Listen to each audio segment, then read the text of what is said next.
chiwa Kamrula Chhangte nan mu chiu boka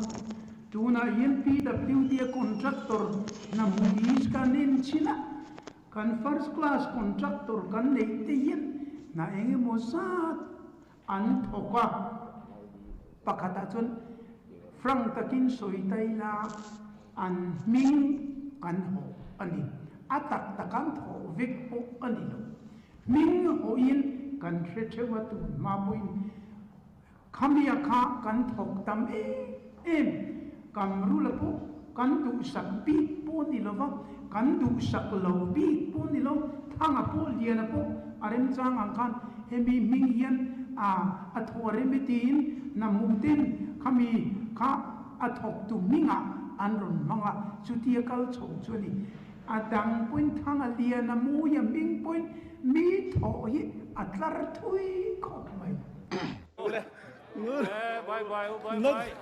nag tu aron le leula thadra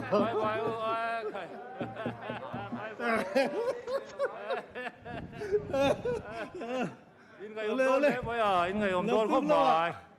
nag tu la kai mule don ni pulol do ma lawa hei hi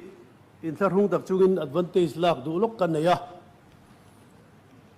ramta na thatura an hathona tuna member ten chuaka ala an som khom mai ni ka bial hlui ania khilai khi ka hun lai khan ka van leya PWD te nen kan thok ho tha a vang tlang kong lai na tur kong siala pavement te riang tlei kong lai tharna turte tlang pui pannate tin tlang pui tanga kholai lung pannate tin khoi tanga lung tan kong ti tharna turte tin khojol tanga muncheng te khojol tanga tual pui khojol tanga ngai zol khojol tanga nei don te kha ka dor chuak ve a kalom khopa vai Bible se somriat le pani chuang ti dan chu ta ti chuanin kan bial te khan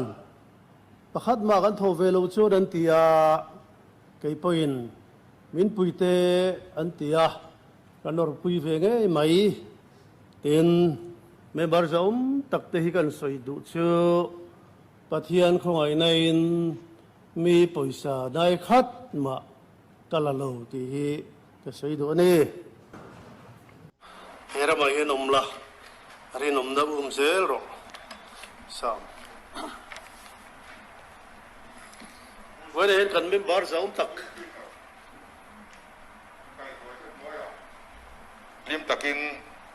ro kan rel ho le do na kan ti lain ai tun nai ma ya ngai zo ko kong lai na chen moi za zet eilo ai ve ni ti chiang ta ka soi thom te kan an feta a ai hian ngai zo ko Mipui ri ru le zo ram Mipui ri ru atina me ma apoi kan ti tak seta chu wangin he house zom nei ti borban om lo nan le kan ma tan ngai pok he house ikai twai lo hi amoi zo ka kan fiat sak che wangin